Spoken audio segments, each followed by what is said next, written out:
All right, let's jump right in. Today we're talking about something huge for your career, but it's something a lot of us get wrong: what it really means to take ownership.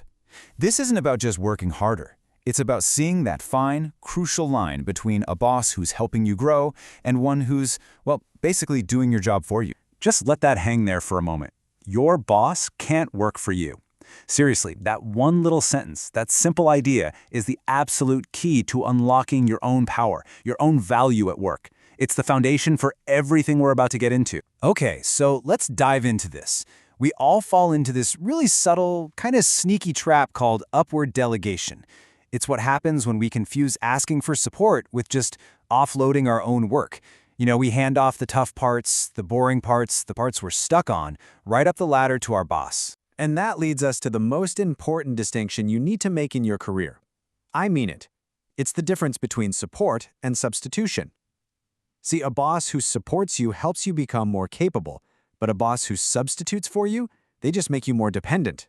Let's break down what that actually looks like. A great boss, a real leader, is a connector. They can use their influence and their network to get you into meetings you couldn't get into on your own, to introduce you to the right people, to literally open doors to new opportunities. But, and this is a big but, that's where their job stops. They can hold the door open, but you're the one who has to have the guts and the prep to walk through it. You have to be the one to make your case, to seal the deal, to seize that opportunity.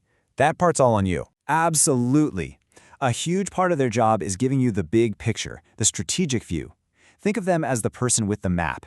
They help you see which mountain is the most important one to climb right now for the whole team. But once they show you the mountain on the map, you're the one who has to climb it. The actual doing, the coding, the writing, the calling, the building, that's your work. That's a responsibility you can't just hand back up. For sure. Think of them as a guide or a coach.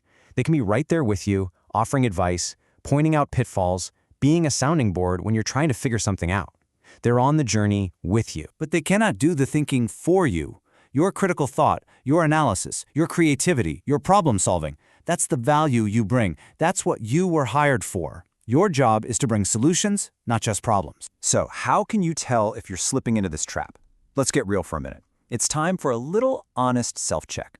Just listen to these phrases and ask yourself, have any of these come out of your mouth lately? The classic. I'm waiting for them to review it. Now look, reviews are part of the process, but so often this is just a polite way of saying, it's not my problem anymore.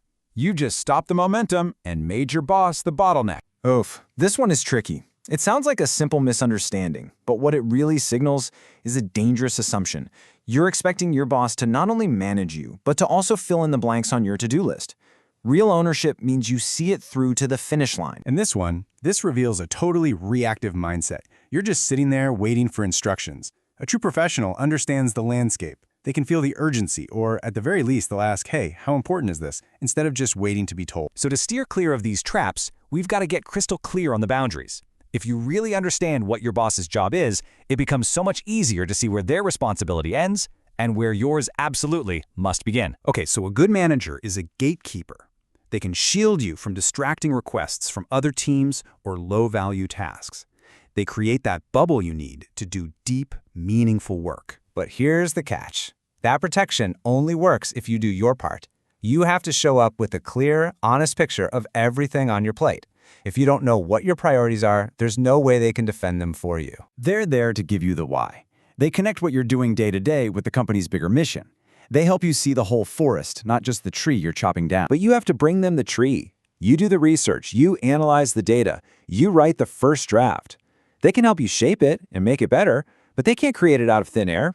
You've got to bring the substance. When things get chaotic, or when there's pressure from the top, a great manager absorbs that. They take the heat. They act as a buffer between the team and all that organizational noise, so you can stay focused. But that shield can only stop what's coming from the outside. Your own internal fire, your daily drive, your commitment to getting it done, that has to come from you. No boss, no matter how amazing, can be your personal motivator.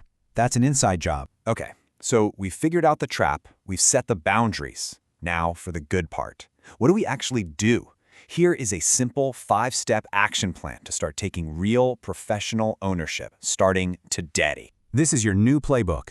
First, anticipate problems. Don't be the person who reports the fire, be the person who smells the smoke.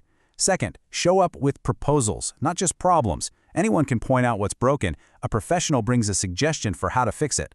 Third, you own the follow-up. Don't wait to be asked for an update, you drive the communication. Fourth, and this is huge, never delegate up something you can solve yourself. If it's in your power, just handle it. And finally, number 5, take full charge of your own learning. Don't wait for a training program. Be curious, figure out what you need to know next, and go learn. Look, if we boil all this down, it comes to these 3 truths. Your boss is not your personal assistant. They're not there to manage your calendar or be your backup plan. Second, just because you have a great leader, that doesn't let you off the hook. Their excellence should challenge you to be excellent, not cover for you. And finally, remember this. Responsibility is not shared. It's not something that's given out in pieces. It is assumed. You have to take it. And really, that's what this is all about. So I'll just leave you with this one question. Think about your work right now, your projects, your challenges. Are you waiting? Waiting for permission, waiting for a review, waiting for someone else to make the first move? Or have you already started acting yourself? The answer to that question changes everything.